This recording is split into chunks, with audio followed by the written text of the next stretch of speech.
Hello दोस्तों, मैं हूं नीरज। तो आज हम लोग पढ़ने वाले हैं दोस्तों चैप्टर 1 रियल नंबर्स का ऑब्जेक्टिव टाइप क्वेश्चन। और इसके पहले का 2 पार्ट्स हमने आपको बता दिया था एक्सप्लेन करके, जो कि वीवीआई क्वेश्चन टाइप में है। यदि आप लोगों ने उस वीडियो को नहीं देखा है तो जाइए, हमने आई बटन पर भी उसका लिंक दे दिया है और डिस्क्रिप्शन के बॉक्स में भी उसका लिंक दे देंगे।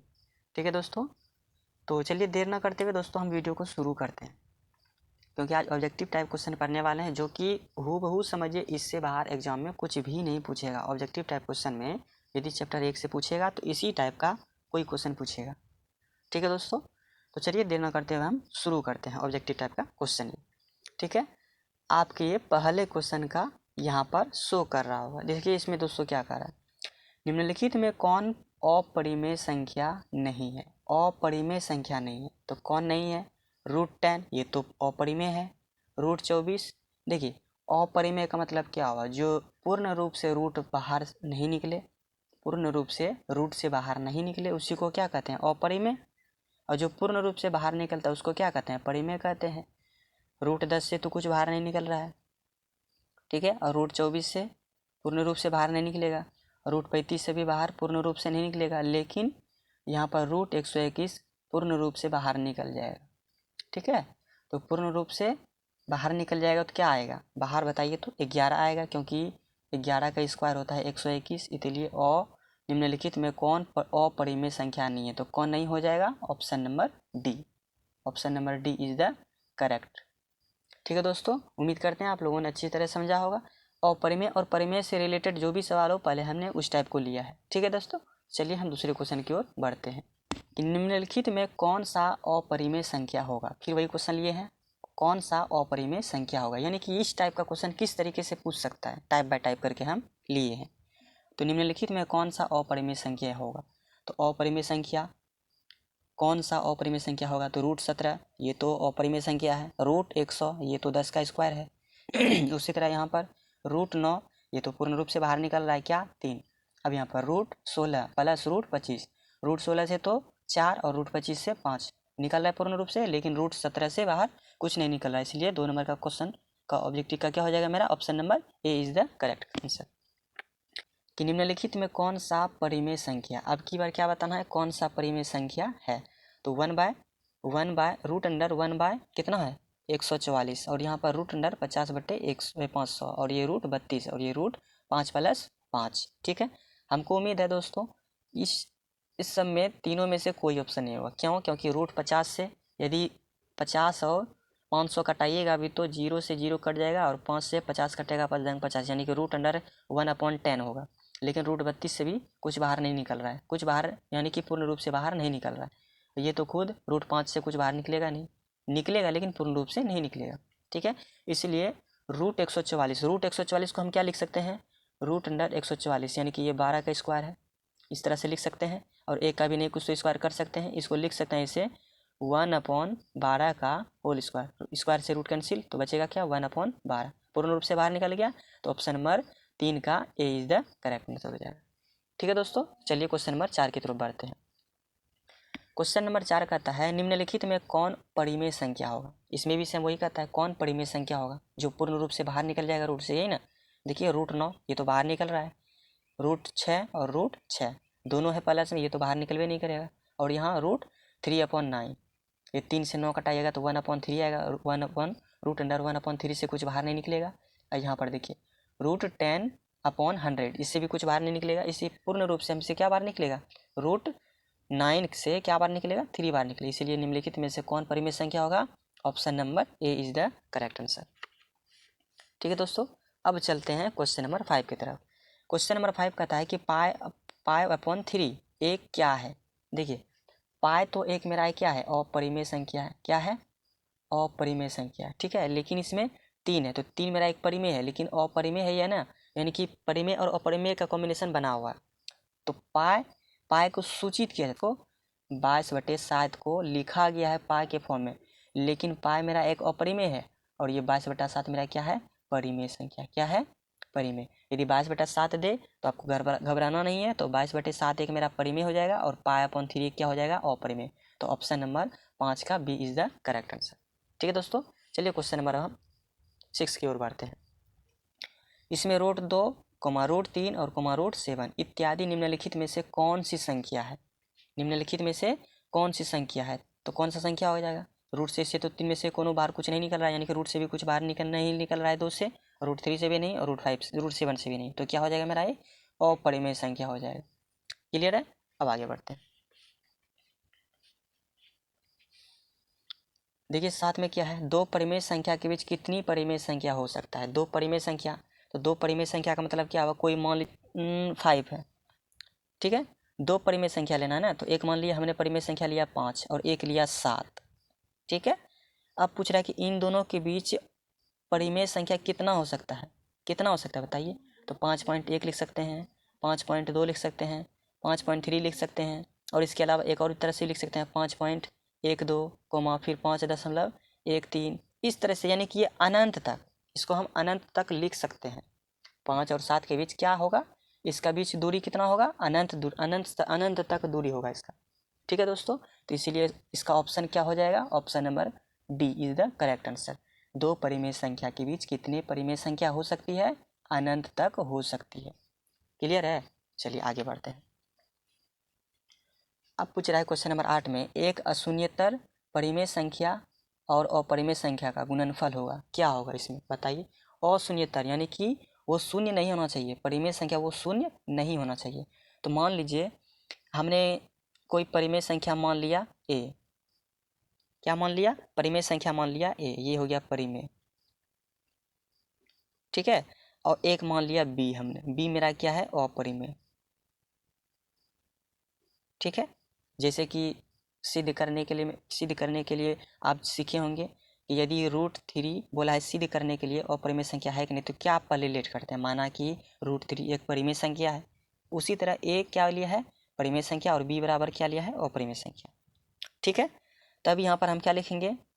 माना कि ए बी एक क्या है? परिमेय संख्या है।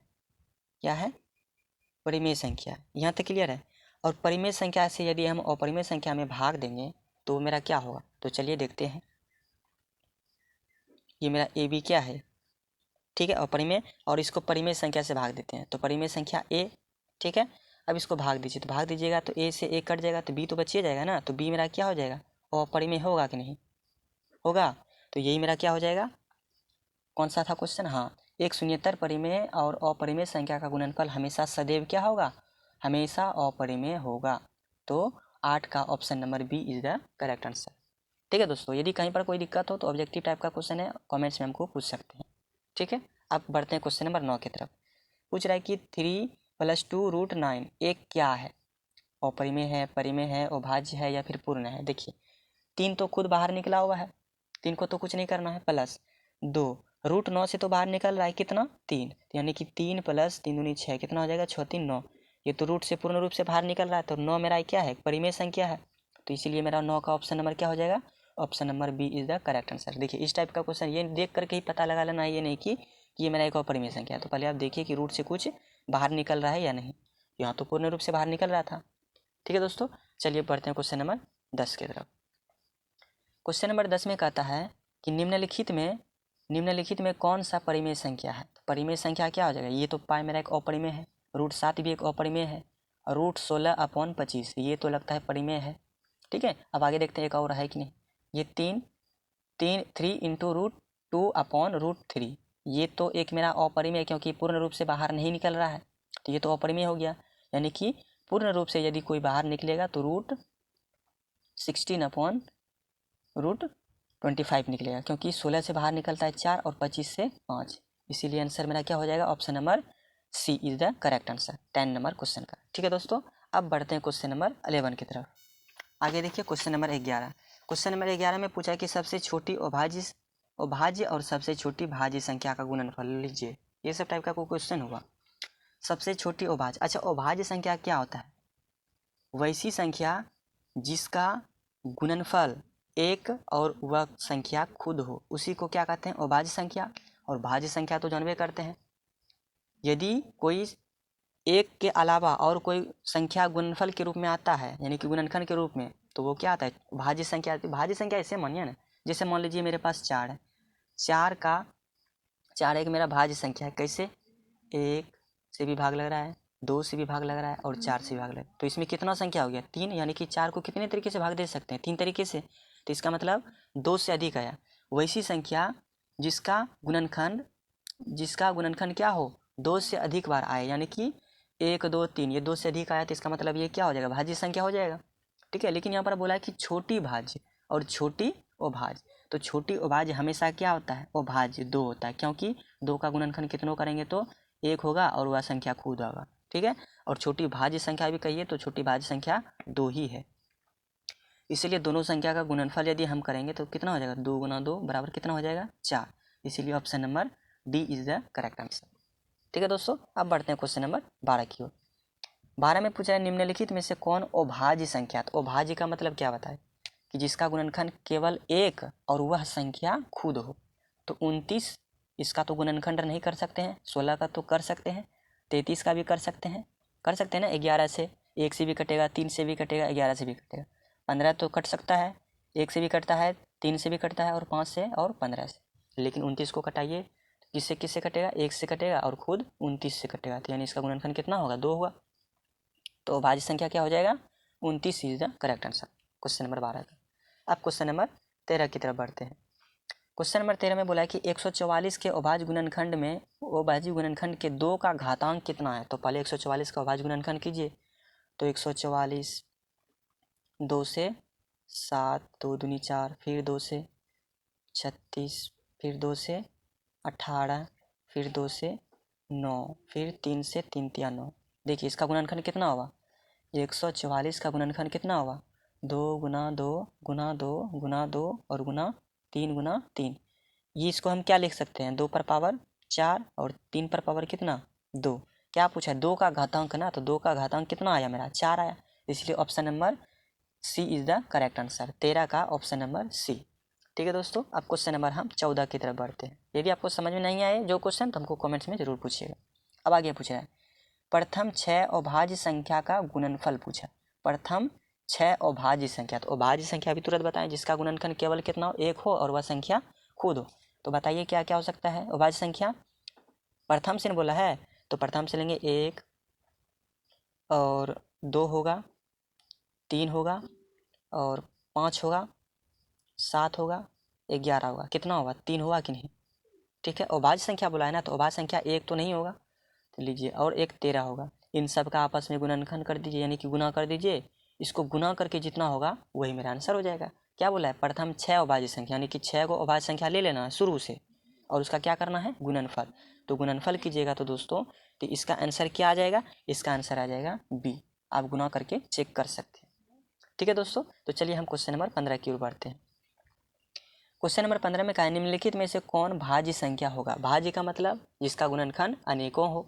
29 का गुणनखंड नहीं है, 71 का गुणनखंड है क्या नहीं है, और 99 का तो गुणनखंड है और 13 का तो गुणनखंड नहीं है। ठीक है, 99 का गुणनखंड क्या क्या होगा 1 भी होगा, 3 भी हो गया और 11 भी होगा और खुद 99 होगा। कितना होगा 4 को हुआ कि नहीं। तो यही हो गया मेरा आंसर, भाज्य संख्या पूछा है तो। ठीक है, तो बढ़ते हैं क्वेश्चन नंबर 16 की तरफ। क्वेश्चन नंबर 16 में बोला है कि 45 और 60 का मौसो ज्ञात कर लीजिए। इसमें मौसो ज्ञात करना है। 45 और 60 का मौसो क्या हो जाएगा, क्या करना है मौसो भी। तो पहले हम 45 का गुणनखंड करेंगे और 60 का गुणनखंड करेंगे।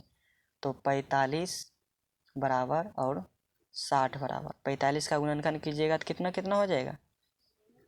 45 का गुणनखंड करने पर मेरे पास 3 से कटेगा। गुणनखंड कर देखिए आप क्वेश्चन नंबर 16 बोल रहा है कि 45 और 60 का मौसो ज्ञात कीजिए। तो मौसो ज्ञात करने के लिए पहले 45 लिखेंगे बराबर, पहले 45 का गुणनखंड कीजिए। तो 45 का गुणनखंड क्या क्या आएगा 3 × 3 × 5। ठीक है, और 60 का गुणनखंड क्या क्या आएगा 60 का गुणनखंड 2 × 2 × 3 × 5, यही ना आएगा। इसके अलावा तो और कुछ आ नहीं सकता है। आप गुणनखंड कर सकते हैं रफ कॉपी में। ठीक है, आप देखिए इसमें पहला 3 है, इसमें कहीं पर और 3 है क्या, हाँ है, यानी कि मौसो। मौसो का मतलब क्या हो जो दोनों में कॉमन हो, दो संख्या में जो कॉमन दिख रहा है उसी को मौसो बोलते हैं। पहला तो 3 कॉमन आया, फिर दूसरा देखिए तो 5 एक कॉमन आया। ठीक है, इसका मतलब और कुछ तो कॉमन है नहीं, तो यानी कितना हो गया गुना करके तो 5 तिया 15, यानी कि मौसो कितना हो गया 15। देखिए तो ऑप्शन नंबर 16 का क्वेश्चन नंबर कहीं पे ऑप्शन है 15, ऑप्शन नंबर डी। ठीक है, समझ गए होंगे। तो चलिए हम आगे बढ़ते हैं 17 नंबर। क्या पूछ रहा है, 5, 15 और 20 के लॉसो और मोसो का अनुपात याद करें। क्या याद करना है, लॉसो और मोसो का अनुपात याद करना है। देखिए 5 है और 15 है और क्या था 20 था। इसका पहले गुणनखंड कीजिए, 5 का 1 गुना 5, 15 का 3 पचे 15 और 20 का 2 गुना 2 गुना 5, 2 दूनी 4 पंचे 20। पहले तो मोसो ज्ञात करना है, तो मोसो बराबर क्या लिखेंगे, मोसो इसमें पहला कॉमन क्या आ रहा है, तीनों में 5 आ रहा है, यानी मोसो कितना हो गया 5। अब लोसो, लोसो बराबर क्या करता है, जो मोसो में है तो उसको तो उतारबे करेंगे, उसके बाद जो संख्या बचा है कॉमन क्या रहा है उसको उतार दीजिए। क्या क्या बचा है, 3 बचा है, 2 बचा है और 2 बचा है। 3 गुना 2 गुना 2 गुना कीजिए, 5 दिया 15 और 15 चौके 60, यानी लॉसो कितना हो गया 60। और किस क्रम में पूछा है, लॉसो और मोसो ना, तो लॉसो कितना हो गया 60 हो गया अनुपात, और मोसो कितना है 5, कटाइए कितना हो जाएगा, ये 12 बार में और ये अनुपात 1, 12 अनुपात 1 कहीं पर ऑप्शन नंबर में है, देखिए तो 17 का ऑप्शन नंबर 12 अनुपात कहीं पर 1, हाँ option number D is the correct answer. ठीक है दोस्तों, तो इस टाइप से आपको क्वेश्चन पूछेगा, घबराना नहीं है। ठीक है, इस तरीके से आप हल कर सकते हैं। अब आगे पूछ रहा है, दो लगातार संख्या का मोसो क्या होगा। लगातार का मतलब क्या होगा, क्रम। जैसे कोई संख्या हम 2 लिए हैं तो 2 के बाद क्या होगा 3 होगा, इसी को ना कहते हैं लगातार। ठीक है, या क्रम अनुसार भी बोल सकते हैं। इसका मोसो ज्ञात करना है, तो 2 का बताइए मोसो 1 गुना 2 होगा, फिर 3 का क्या हो जाएगा 1 गुना 3, तो मोसो क्या आएगा 1 आएगा। समझ गए ना, कॉमन, इसीलिए ऑप्शन नंबर 18 का 1 हो जाएगा। अब 19 में चलते हैं। 19 में क्या कहा है, यदि a बराबर 3 पर पावर 4 गुना 5 पर पावर 3 तथा b बराबर 3 पर पावर 2 गुना 5 पर पावर 2 हो तो मोसो a और b ज्ञात करें। क्या ज्ञात करना है, a और b। तो पहले a को बराबर लिखिए 3 पर पावर 4 गुना 5 पर पावर 3, फिर यहाँ पर b बराबर लिखिए, b बराबर 3 पर पावर कितना है 3 पर पावर 2 और 5 पर पावर 2 है। अब इसमें देखिए, इसमें कॉमन यदि घात के रूप में रहे, यदि यहाँ भी 3 है, बेस यहाँ पर भी 3 है और यहाँ पर भी 3 है, तो यदि घात के रूप में बोले ना मोसो ज्ञात करने, तो जिस पर पावर कम हो तो पहले मोसो उसको लिखिए। 3 पर पावर कितना 2, यानी कि 3 पर पावर इसमें 4 है, पावर कितना है 4 है। आप पूछेंगे बताइए इन दोनों में छोटा कौन है, तो छोटा यही ना होगा, तो इसलिए कॉमन इसमें भी 3 को 2 होगा। उसी तरह यहाँ पर 3 पर पावर 2 गुना, इसमें 5 पर पावर 3 है और 5 पर पावर 2 है, तो पावर जो छोटा रहेगा उसको लिखेंगे।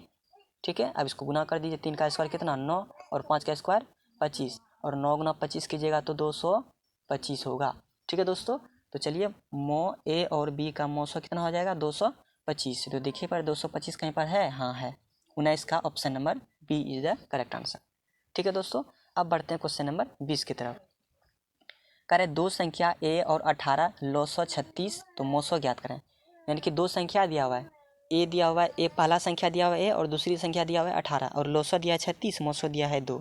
कितना आसान है, तो देखिए ये हो गया पहली संख्या गुना दूसरी संख्या बराबर लॉसो कितना दिया हुआ है, लॉसो दिया हुआ है 36 गुना मोसो दिया हुआ है 2। जानवे करते हैं फार्मूला, पहली संख्या गुना दूसरी संख्या बराबर मोसो गुना लॉसो, यही फार्मूला होता है ना, आप जानवे करते होंगे। ठीक है, तो देखिए इसमें क्या क्या चीज़ कट रहा है, 18 से 36, 18 दूनी 36, तो a बराबर 2 दूनी कितना 4, यानी a का मान कितना आ गया 4, बस हो गया क्लियर। तो इसमें a का मान कितना आ गया, तो मोसो तो a का मान याद करते, a का मान कितना आया 4, तो option number C is the correct answer. ठीक है दोस्तों, अब बढ़ते हैं क्वेश्चन नंबर 21 की तरफ। क्वेश्चन नंबर 21 में देखिए अच्छी तरीके से पढ़िए, यदि p और q दो अभाज्य संख्या है तो उसका मोसो क्या होगा। अभाज्य संख्या बोला है ना, तो अभाज्य संख्या का हमेशा मोसो क्या आता है, हमेशा मोसो कितना आएगा, एक ही आएगा। अभाज्य दो संख्या, अभाज्य संख्या ले लीजिए, मान लीजिए हमने एक 2 लिया और एक 3 लिया, इसका मोसो कितना आएगा अभाज्य संख्या का, अभाज्य संख्या का मोसो हमेशा कितना आएगा 1 आएगा। और मोसो यहाँ पर जो p और q बोला है, तो p और q के मतलब क्या होगा, तो p का मान लीजिए 2 और q का मान लीजिए 3, तो इसका अभाज्य संख्या का मोसो क्या हो जाएगा 1 हो जाएगा। तो यानी इसका 21 का ऑप्शन नंबर क्या हो जाएगा, option number D is the correct answer. ठीक है दोस्तों, अब बढ़ते हैं क्वेश्चन नंबर 22 की तरफ। क्वेश्चन नंबर 22 में पूछता है कि निम्नलिखित में दो क्रमागत परिमेय संख्या x और x+1 का HCF क्या होगा। क्या होगा इसमें, दो क्रमागत परिमेय संख्या ना, तो क्रमागत का मतलब क्या होगा लगातार, तो लगातार यानी कि मान लीजिए पहली संख्या यदि हम 2 लेते हैं और दूसरी संख्या क्या लेते हैं 3 लेते हैं, तो इसका पूछा है मोसो ना, तो मोसो कितना हो जाएगा, मोसो हमेशा 1 होगा। देखिए क्रमागत के फॉर्म में या तो x और x+1 दे दे या फिर संख्या कोई दे दे, तो आपको घबराना नहीं है, उसका ऑप्शन क्या हो जाएगा, option number C is the correct answer, हमेशा उसका आंसर 1 ही होगा। समझ गए ना, तो HCF याद करनी है। ठीक है, तो 22 का ऑप्शन नंबर क्या हो जाएगा ए। अब चलते हैं क्वेश्चन नंबर 23 की तरफ। क्वेश्चन नंबर 23 हम पढ़ते हैं। क्वेश्चन नंबर 23 में दोस्तों कहा गया है यूक्लिड विभाजन एल्गोरिथ्म में दो धनात्मक पूर्णांक के निम्न में से किसे परिकलित करने का तकनीक है। देखिए चैप्टर 1 में क्या हम पढ़े थे, यूक्लिड विभाजन से यदि एचसीएफ ज्ञात करना हो, मौसो ज्ञात करना हो, तो कोई दो संख्या दिया होगा, दो धनात्मक पूर्णांक दिया रहेगा तभी ना उसका ज्ञात कर पाएंगे। तो उसका क्या ज्ञात करते हैं, मौसो ज्ञात करते हैं जी। तो मौसो ज्ञात करेंगे तो ऑप्शन नंबर क्या हो जाएगा, B is the correct answer. Euclid विभाजन एल्गोरिथम की सहायता से हम मौसो तकनीक ज्ञात कर लेते हैं। ठीक है, धनात्मक दो पूर्णांक दिया हुआ है उसका क्या ज्ञात करते हैं, यूक्लिड विभाजन से मौसो ज्ञात करते हैं। क्लियर है, तो इसका option number B is the correct answer. अब आगे बढ़ते हैं 24 नंबर में। 24 नंबर में क्या क्या आ गया है कि दो संख्या 306 और 657 का एचसीएफ 9 है, तो एलसीएम ज्ञात करें। तो एलसीएम देवे किया हुआ है, देखिए पहली संख्या है 306 गुना दूसरी संख्या कितना है 657 बराबर एचसीएफ कितना है 9 गुना एलसीएम नहीं दिया है, एलसीएम छोड़ दिए। तो हमको ज्ञात करना है तो एलसीएम, तो 9 से कटाइए, कोई संख्या कट रहा है क्या, 9 से कटाइए तो 9 तिया 27, 9 तिया 27 और बचा 3 और ये 36, 9 चौके 36 यानी कि 34 गुना 657 कीजिए तो हो जाएगा एलसीएम मेरा। तो 34 गुना 657 कीजिएगा 22, 33, 8, ये तो सबको आंसर होगा। क्वेश्चन ही हम उठा करके लिख दिए यहाँ पर। ठीक है, तो घबराना नहीं है, इस टाइप का क्वेश्चन आपसे बन जाना चाहिए। तो 24 का ऑप्शन नंबर कौन सा सही हो जाएगा, option number A is the correct answer. अब आगे बढ़ते हैं। यदि n एक प्राकृतिक संख्या है तो रूट n होगा। देखिए रूट n प्राकृतिक संख्या हमेशा कहाँ से स्टार्ट होता है, 1 2 3 4 5 6 आगे स्टार्ट होता है, इसी तरह से क्रम में। तो यदि वह रूट यानी कि n एक प्राकृतिक संख्या है तो रूट n क्या हो सकता है, तो रूट n देखिए रूट 2 भी हो सकता है, रूट 3 भी हो सकता है, और रूट 4 भी हो सकता है, रूट 5 भी हो सकता है, रूट भी ना बोला है। तो देखिए रूट से तो कुछ बाहर नहीं निकला तो ये मेरा क्या हो गया अपरिमेय, फिर रूट 3 से वह कुछ बाहर नहीं निकला तो ये मेरा क्या हो गया अपरिमेय, और रूट 4 से तो बाहर निकल रहा है तो ये क्या हो गया मेरा परिमेय हो गया। समझ रहे बात को ना, तो यानी मेरा क्या हो जाएगा, रूट से जो बाहर निकला वो तो प्राकृतिक संख्या ही है, और जो रूट से बाहर निकला नहीं तो वो भी मेरा एक प्राकृतिक संख्या हो यानी कि अपरिमेय संख्या। तो यानी इसमें क्या क्या दोनों चीज़ आया, अपरिमेय भी आया और मेरा क्या आया परिमेय संख्या। परिमेय संख्या इसमें बोला नहीं, प्राकृतिक संख्या बोला ना, तो यानी कि हो जाएगा अपरिमेय प्लस प्राकृतिक संख्या दोनों आएगा। तो इसका मतलब देखिए ऑप्शन कहीं पर है, दिखाई दे रहा है क्या, यदि हमेशा प्राकृतिक हमेशा अपरिमेय हमेशा परिमेय नॉट, यानी कि ऑप्शन नंबर डी हो जाएगा। क्यों, क्योंकि ऑप्शन नंबर डी में देना चाहिए यहाँ पर अपरिमेय संख्या होगा और प्राकृतिक संख्या दोनों होगा। क्लियर दोस्तों, ठीक है, उम्मीद करते हैं आप लोग समझ गए होंगे। तो यदि ऑप्शन दिया हो ये दोनों तो यही दोनों सही होगा, अगर नहीं दिया रहेगा तो क्या रहेगा ऑप्शन नॉट। ठीक है, अब बढ़ते हैं क्वेश्चन नंबर 26 की ओर। अब आगे क्या पूछा है 26 नंबर में, x पर पावर n+1 का एक गुणांक x+1 है तो निश्चित रूप से वह क्या संख्या होंगे, वह निश्चित रूप से क्या होंगे। अब ऐसे मान लीजिए x मेरा कोई एक संख्या है 2 है और 2 पर पावर मान लीजिए 3 है +1 है, इसका वैल्यू हमेशा क्या होगा, 2 पर पावर 3 का वैल्यू 8 + 1 कितना हो गया 9 होगा, और 9 मेरा एक क्या हो जाएगा, 9 मेरा एक क्या हो जाएगा विषम ना, विषम पूर्णांक यानी कि विषम। तो इसका मतलब option number A is the correct answer 26 का। समझ गए ना, 26 का क्या हो जाएगा ऑप्शन नंबर विषम पूर्णांक ए। ठीक है, देखिए यदि मेरा कोई सम संख्या मान लीजिए 14 है, बात को समझिए 14 है और 14 में 1 को जोड़िएगा तो कितना होगा 15 होगा, हमेशा विषम ही आएगा। समझे पॉइंट, इसीलिए। अब बढ़ते हैं क्वेश्चन नंबर 26 की तरफ। क्वेश्चन नंबर 26 में देखिए क्या कहता है, 27 में ना सॉरी, क्वेश्चन नंबर 27 में क्या कहता है, संख्या 0.3 2 पर पावर बार को p/q के रूप में है जहां p और q पूर्णांक है और q नॉट इक्वल टू 0 लिखा जा सकता है। तो बताइए 0.3 2 पर पावर बार, ठीक है, इसको किस तरह से लिख सकता है, बस वही आ गया p/q के फॉर्म में लिखना है। यदि ऊपर में बार वाला ऐसे सवाल आए तो पहले मानना है कि x बराबर क्या लिखेंगे 0.3 2 2 2, जिसके ऊपर बार लगा उसको संख्या को बार बार लिखते हैं। अब आगे हमको पहले 3 इधर लाना है तो ये क्या हो जाएगा 10 से गुना करेंगे 10x। पहले ये समीकरण 1 में हम क्या करेंगे 10 से गुना करेंगे तो ये हो जाएगा 3.2 ये हो गया समीकरण नंबर 2। फिर आगे अभी भी संख्या नहीं आया पूर्ण रूप से, अब क्या करेंगे 100 से गुना x करेंगे, 100 गुना करेंगे। ठीक है, 100 से यदि हम गुना करेंगे समीकरण 1 को तो बताइए 3 और 2 आएगा कि नहीं 10 के पहले, तो ये आ जाएगा 32.222। ठीक है, ये आ गया समीकरण नंबर 3। ऐसा हम क्यों कर रहे हैं? क्योंकि हमको चाहिए फ्रैक्शन के फॉर्म में, इसीलिए। तो बताइए, यदि पी वाई क्यू के फॉर्म में लिखना है तो आप क्या करेंगे? समीकरण एक और समीकरण 2 को देखेंगे, समीकरण 2 और समीकरण 3 को देखेंगे। क्या करेंगे? समीकरण 3 को समीकरण 2 में घटाएंगे तो ये कितना हो जाएगा? 100x में से tan x को घटाएंगे तो कितना हो जाएगा? 90x बराबर। अब यहाँ दशमलव के बाद देखिए, यहाँ पर सब में 2 2 है और दशमलव के बाद इसमें भी सब में 2 2 है, यानी कि दशमलव के बाद 2 2 0 0 हो जाएगा। अब यहाँ देखिए 32 में 3 को घटाइए तो कितना हो जाएगा? 29 होगा, यानी x बराबर कितना हो जाएगा? x बराबर 29 बटे कितना हो जाएगा? 90 इज द करेक्ट आंसर। 29 बटे 90 है कहीं पर ऑप्शन में? देखिए 29 बटे 90 हाँ है, option number B is the correct answer. देखिए इस सब टाइप का क्वेश्चन जरूर पूछेगा, पूछ भी करेगा, इसलिए तो हम टाइप बाय टाइप का करके क्वेश्चन लिए हैं ये। अब आगे देखिए क्वेश्चन नंबर 24 में, क्वेश्चन नंबर 24 हाँ 28 है। देखिए 0.43 बार को पी वाई क्यू के रूप में लिखा जा सकता है। बस इसी तरह मानिए हम क्या करेंगे? x बराबर, माना कि x बराबर 0.434343 डॉट डॉट क्या करेंगे? पहली संख्या पहले लेंगे, ठीक है। तो पहली संख्या लेने के लिए हम क्या करेंगे? 10 से गुना, ठीक है। पहले यानी कि दशमलव के बाद एक संख्या लेने पर इधर क्या आ जाएगा? 10 से गुना, तो ये कितना हो जाएगा? 4.3434 ऐसे करके, ठीक है। आप किससे गुना करेंगे? समीकरण 1 को फिर 100 से आपकी बार गुना करते हैं तो ये कितना हो जाएगा? 43.4343 डॉट डॉट, ठीक है। आप देखिए दशमलव के बाद सम में 4343 और यहाँ पर भी क्या है? समीकरण 1 में 4343, ठीक है। तो आप क्या करेंगे? समीकरण 1 और समीकरण 3, ये समीकरण 1 हो गया और समीकरण 2 हो गया और ये समीकरण 3 हो गया। समीकरण 1 को घटाएंगे किस में? समीकरण 3 में, तो घटाइएगा तो कितना हो जाएगा? ये 99x, क्योंकि 100x में से 1x घटाइएगा तो 99x, और दशमलव के बाद समय 43 यहाँ पर है, इसमें भी समय 43 है, तो दशमलव के बाद 0। अब 43 में 0 घटाइएगा तो कितना हो जाएगा? 43 ही होगा, तो x बराबर कितना हो जाएगा? 43 बटे 99। 43 बटे 99 देखिए तो कटेगा क्या? नहीं कटेगा, तो यही मेरा आंसर हो जाएगा 43 बटे 99। तो देखिए तो कहाँ पर ऑप्शन है? यहाँ पर है, यही हो जाएगा मेरा दोस्तों option number B is the correct answer. घबराना नहीं है, कुछ नहीं, ये सब छू मंतर वाला क्वेश्चन है, ठीक है दोस्तों। अब बढ़ते हैं क्वेश्चन नंबर 29 की तरफ। क्वेश्चन नंबर 29 में देखिए क्या कहा गया है? 0.7 बार ना है, तो देखिए 0.7, मान लिए कि x बराबर 0.777 डॉट डॉट डॉट बार लगा, तो इसका मतलब बार बार होगा। आप क्या करेंगे? 10 से गुना करेंगे, 10x से गुना कीजिएगा तो बताइए, तो ये क्या हो जाएगा?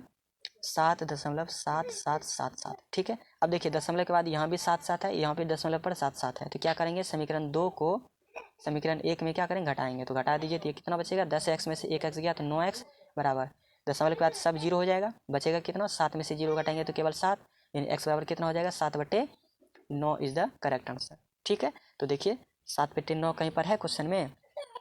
29 नंबर क्वेश्चन में 7/9, option number A is the correct answer, ठीक है दोस्तों।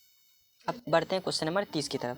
क्वेश्चन नंबर 30 भी सेम उसी तरह है दोस्तों, कहीं पर आपको कुछ नहीं करना है, ठीक है। तो पहले आपको लेट कर लेना, माना कि x बराबर 23.434343 डॉट डॉट, ये हो गया इक्वेशन 1। अब उसी तरह आप क्या करेंगे? पहली संख्या न लेंगे, ठीक है। देखिए यहाँ पर दोनों संख्या पर बार लगा हुआ है, तो इसका मतलब हम दोनों संख्या को एक साइड भी लिख सकते हैं, ऐसे भी लिख सकते हैं ना। तो हम क्या करेंगे? 100 से गुना कर देते हैं। 100 से गुना करने पर किस में? समीकरण 1 में 100 से गुना करने पर ये तो 23 तो होबे करेगा, ऊपर में ये दोनों संख्या भी आ जाएगा 43, इसी तरह, और दशमलव के बाद क्या बचेगा? 43 डॉट डॉट, ये हो गया क्वेश्चन 2। अब पूछिए कि समीकरण सर 2 में समीकरण 1 को 10 से पहले क्यों नहीं गुना किए? कर सकते हैं, ऐसा कोई जरूरी नहीं है कि 100 से गुना करेंगे तो सब में वही आएगा। आप समीकरण 2 को समीकरण 1 में घटाइए तो कितना हो जाएगा? 100 में से 1x घटाइए तो 99x बराबर। अब दशमलव के बाद समय 43 कॉमन है, समय 43 तो उसको लिखना नहीं है।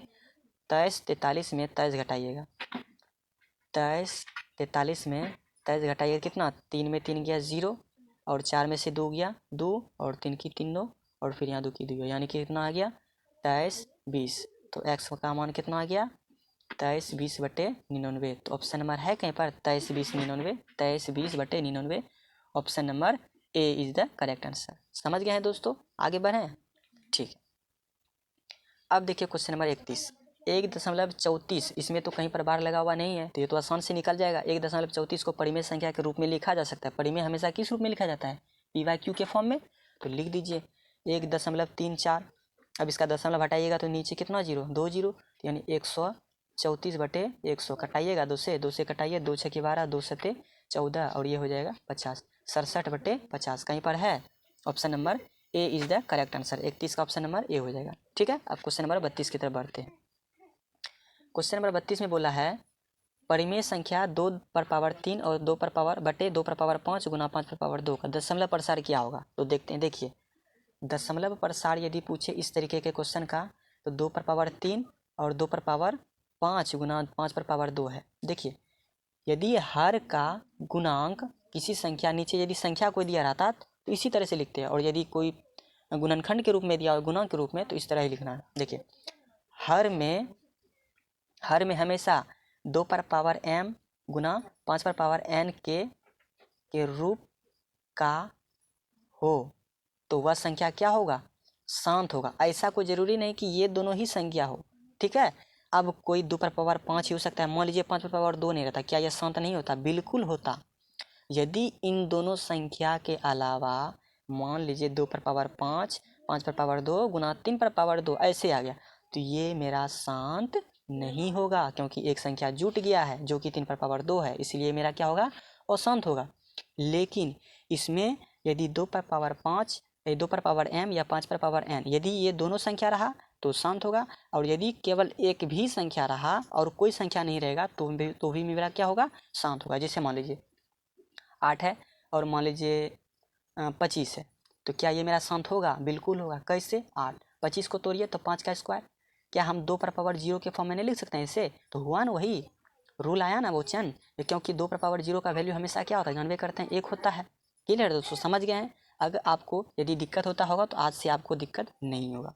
समझ गए ना? यानी पावर के रूप में रहे तो क्या चीज़ हमको देखना है कि ये दोनों संख्या गुणांक के रूप में है। यदि यही दोनों केवल है तो समझ लिए वो शांत होगा, अगर नहीं होगा तो नहीं होगा, अशांत होगा। क्लियर है? तो चलिए आगे बढ़ते हैं। तो इसका ऑप्शन कौन सा सही हो जाएगा दोस्तों? तो इसका शांत हो जाएगा ना, तो शांत के लिए क्या हो जाएगा, 32 का option number A is the correct answer. ठीक है, अब बढ़ते हैं लास्ट क्वेश्चन है वो 33 है। देखिए 2/3 और 2/5 और 5/2 का दशमलव प्रसार के बाद, देखिए यही क्वेश्चन सेम आ गया है, तो इसी तरीके को किस तरह से पूछ सकता है ये भी देखते हैं। का दशमलव प्रसार के बाद समाप्त हो जाएगा तो दशमलव के बाद कितने स्थान होंगे। तो देखिए यहाँ पर सबसे पहली बात 2/पावर क्या है, 3 है। 2/5 और 5/2 यही है ना, 2/5 और 5/2, 2/5 गुना 5/2। यदि इस टाइप का क्वेश्चन पूछे और पूछ रहा है कि दशमलव के बाद इसका कितना स्थान होगा, क्या गो स्थान होगा, तो देखिए सबसे पहले आपको क्या करना है, पावर को सेम करना है, यानी बेस दोनों अलग, यानी क्या है 2 है और 5 है, पावर को दोनों में सेम कीजिए। तो सेम करने के लिए हम किससे गुना करेंगे, 5/3 से गुना करेंगे। यदि 1 से नीचे गुना किए तो ऊपर में भी गुणन करेंगे, तो 5/पावर कितना, 3। अब बराबर हो गया। ये नहीं कि अब नीचे ही कर देना है, तो ये तो ज़बरदस्ती हो गया, दोनों तरफ करेंगे, ऊपर नीचे दोनों, तभी ये मेरा कट करके एक आएगा, इसीलिए।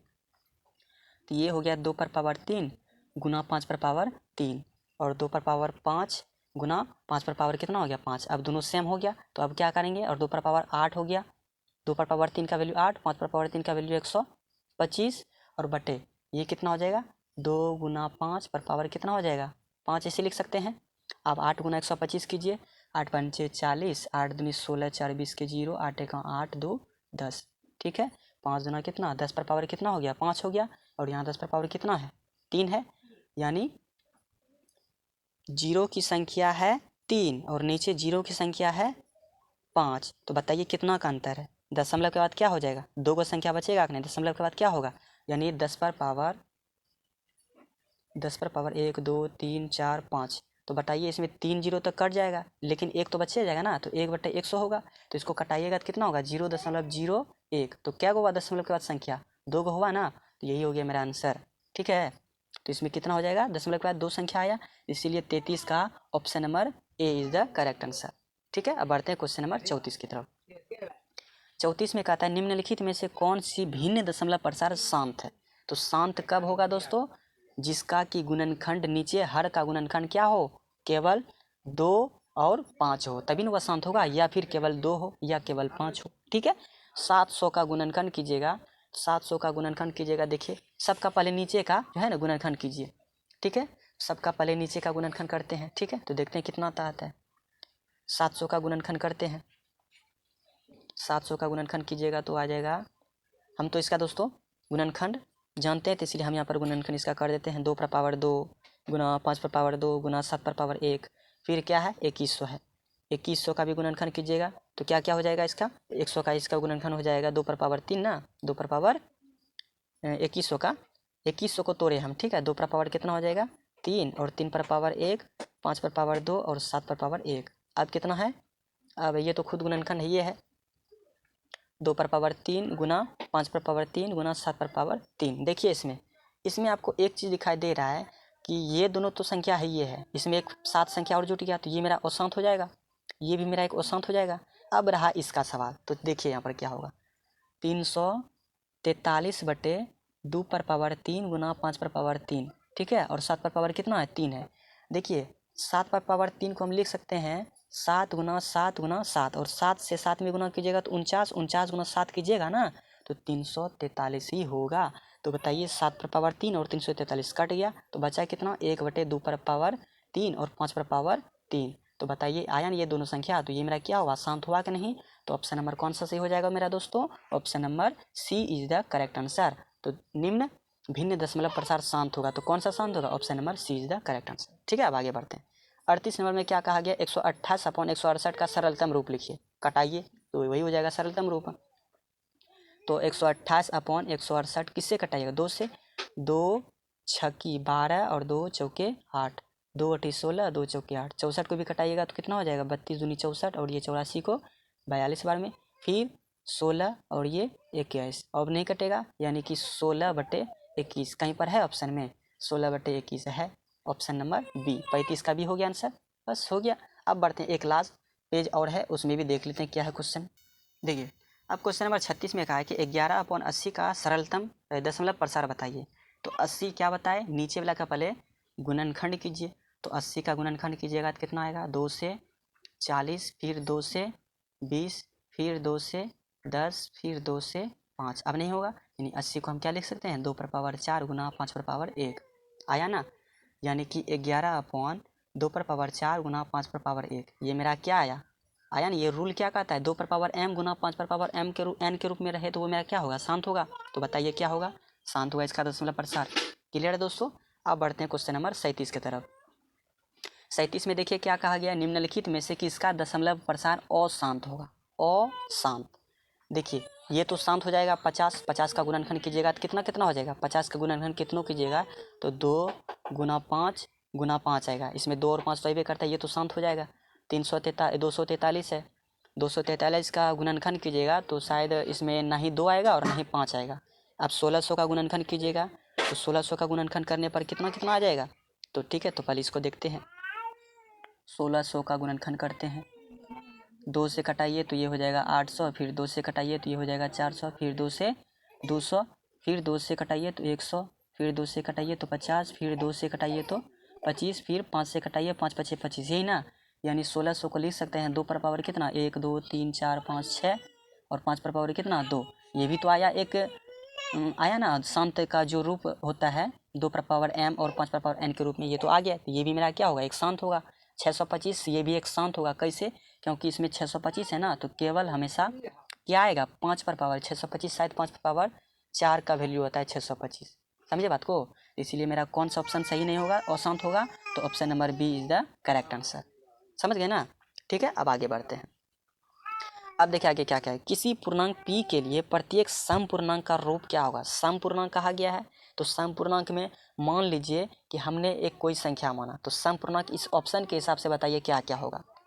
ठीक है, तो ऑप्शन के हिसाब से आप बता सकते हैं। देखिए हम सब्जेक्टिव टाइप क्वेश्चन में आप क्वेश्चन नंबर 2 पढ़े होंगे, 2 आप जो जिस तरीके से हम आपको बताए हैं उस तरीके से ध्यान लगाइए कि इसमें यदि हम p यदि एक सम संख्या का मान रखते हैं, मान लीजिए p बराबर हमने 2 रखा तो ये मेरा सम आया, और p बराबर यदि 3 रखते हैं तो ये मेरा विषम, तो ये तो नहीं होगा। अब यहाँ पर देखते हैं, यदि हम p का मान रखते हैं 1 तो 2 गुना 1 2 और 2 1 1 कितना हो गया 3 हो गया।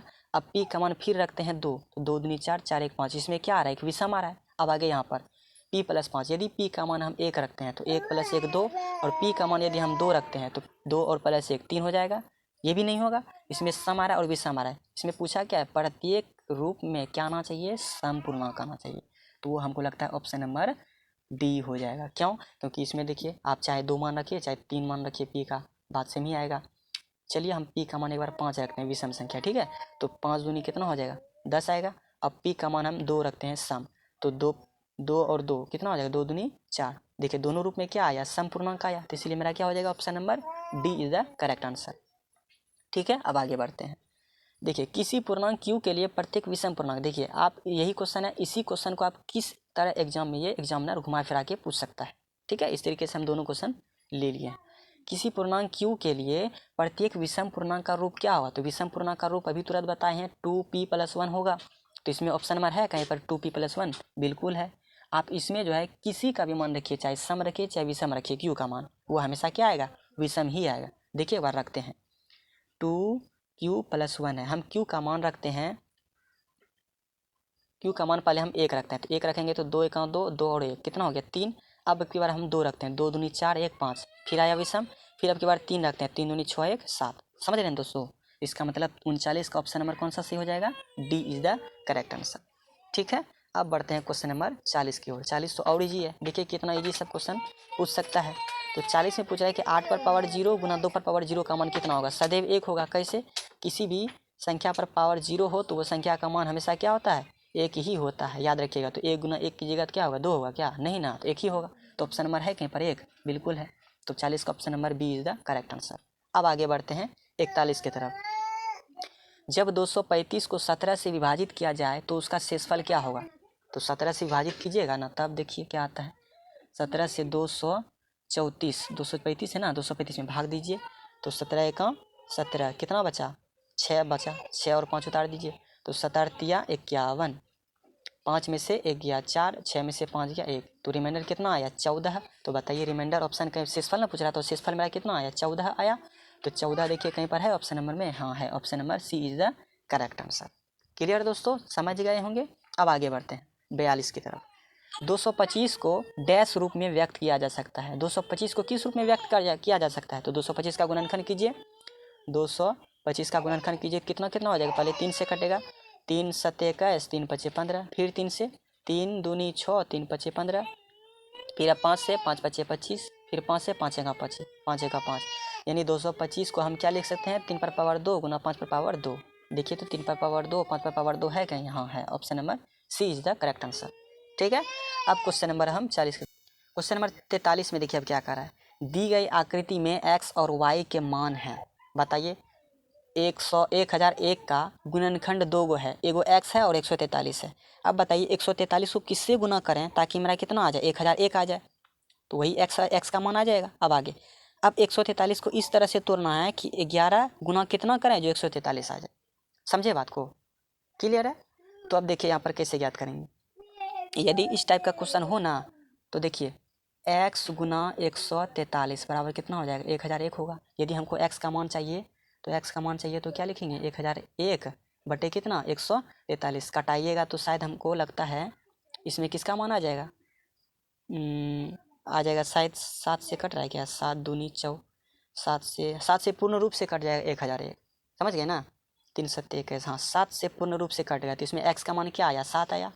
अब 143 है, 143 बराबर क्या लिखेंगे 11 गुना y, तो 11 से कटाइएगा तो 11 का 11 3 बचा, तो 11 तिया 33, यानी y का मान क्या आया 13 आया।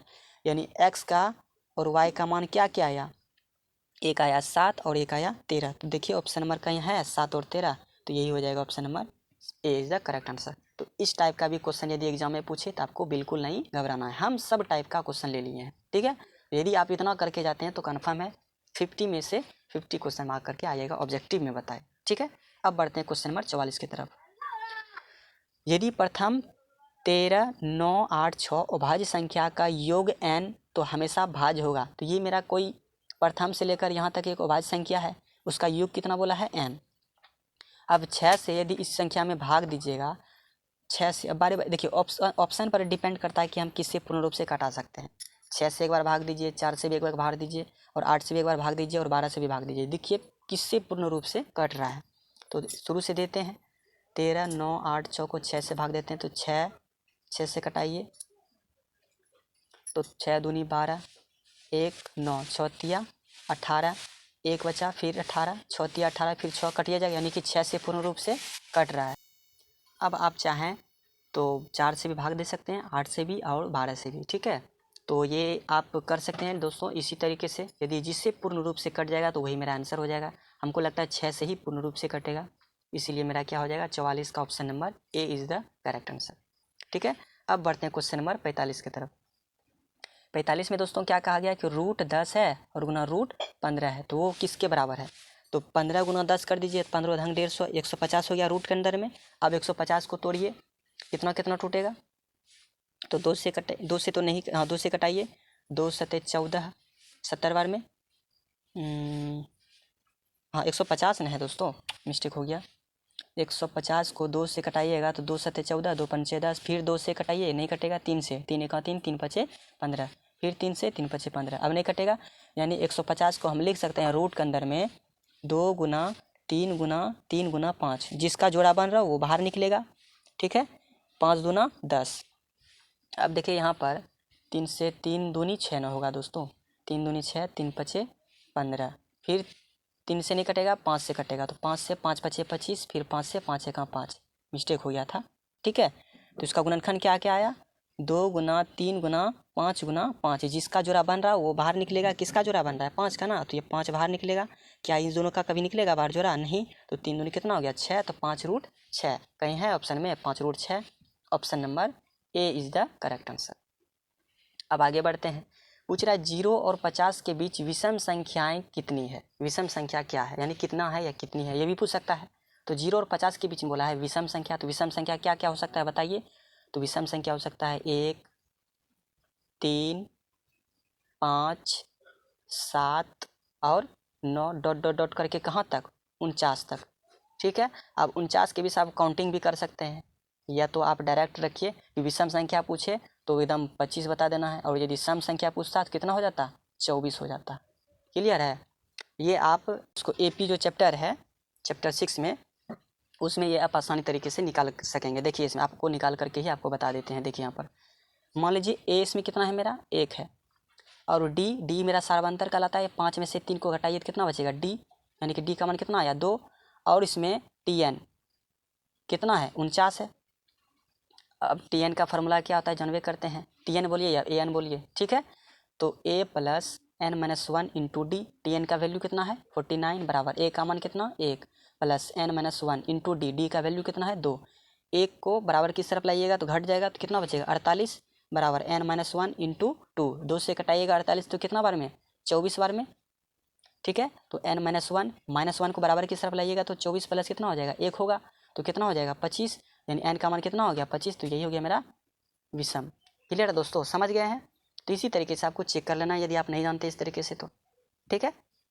अब बढ़ते हैं 47 नंबर क्वेश्चन की तरफ। 46 हो गया, आज लास्ट का क्वेश्चन है ये 47 नंबर। निम्न में कौन अलग है, तो देखते हैं कौन अलग है। 3/5 ये तो अलग है, ये है 16/4, इससे तो पूर्ण रूप से बाहर निकल रहा है। रूट 2/5 इससे तो कुछ बाहर नहीं निकल रहा है। रूट 25/9 ये तो बाहर निकल रहा है। तो यानी इसमें कौन अलग है, तो इसमें कौन अलग है बताइए। हमको तो लग रहा है एक यही अलग दिखाई दे रहा है। 3/5 तो एक केवल मेरा परिमेय संख्या है, और रूट 16/4 से क्या निकलेगा 4/2 बाहर निकलेगा, और रूट 2/5 से तो कुछ नहीं, रूट 25/9 से क्या बाहर निकलेगा 5/3। रूट 2/5 एक मेरा भिन्न है, इसीलिए option number C is the correct answer. ठीक है दोस्तों, उम्मीद करते हैं आप लोगों को यहाँ तक वीडियो समझ में आया होगा। ऑब्जेक्टिव में यदि चैप्टर 1 से पूछेगा तो क्वेश्चन इसी टाइप का पूछेगा, इससे बाहर आप कहीं पर मत जाइए। इसी टाइप का क्वेश्चन को आप अच्छी तरीके से हल कीजिए और बनाइए। यदि आप चाहते हैं कि इसका PDF भी हमको मिल जाए तो हम वीडियो के डिस्क्रिप्शन में बॉक्स में इसका लिंक दे देंगे, ठीक है, वीडियो का। ठीक है, तो दोस्तों यदि आपको यह वीडियो कैसा लगा हो, ऑब्जेक्टिव टाइप का क्वेश्चन है, यदि आप लोग इस टाइप का क्वेश्चन को हल किए हैं तो बताइए हमको कमेंट्स में सर कि हम ये हल कर चुके हैं और ये मेरा एक रिवीजन तब हो गया। ठीक है दोस्तों, समझ गए ना। तो इस टाइप का ऑब्जेक्टिव यदि आप एग्जाम में करके जाते हो तो कन्फर्म है आपका ऑब्जेक्टिव क्वेश्चन एक भी नहीं छूटेगा, ये हम आपको गारंटी देते हैं। ठीक है दोस्तों, ये हम बहुत से प्रीवियस ईयर का क्वेश्चन का एनालिसिस करके जो है ना आपको इस चैप्टर 1 का क्वेश्चन हम तैयार किए हैं। हम चाहते तो फोटो स्टेट करा करके भी मतलब टाइपिंग करा करके वो लिख सकते थे, लेकिन अपने हाथ से लिखे दोस्तों बहुत मेहनत लगा है। इसलिए दोस्तों आप लोग ज़रूर इस ऑब्जेक्टिव को फिर से बनाइए, एक बार नहीं 2 बार बनाइए। पूछेगा तो इसी टाइप में पूछेगा और इससे ज़्यादा और बाहर कहीं पर कोई चीज़ नहीं पूछेगा दोस्तों, ठीक है। और बताइए इसे 47 क्वेश्चन में से आप कितना सही कर पाए हैं ऑब्जेक्टिव, ठीक है। क्वेश्चन में हमको कमेंट्स में ज़रूर बताइए कि मेरा सर इतना सही हुआ उतना सही हुआ, ठीक है।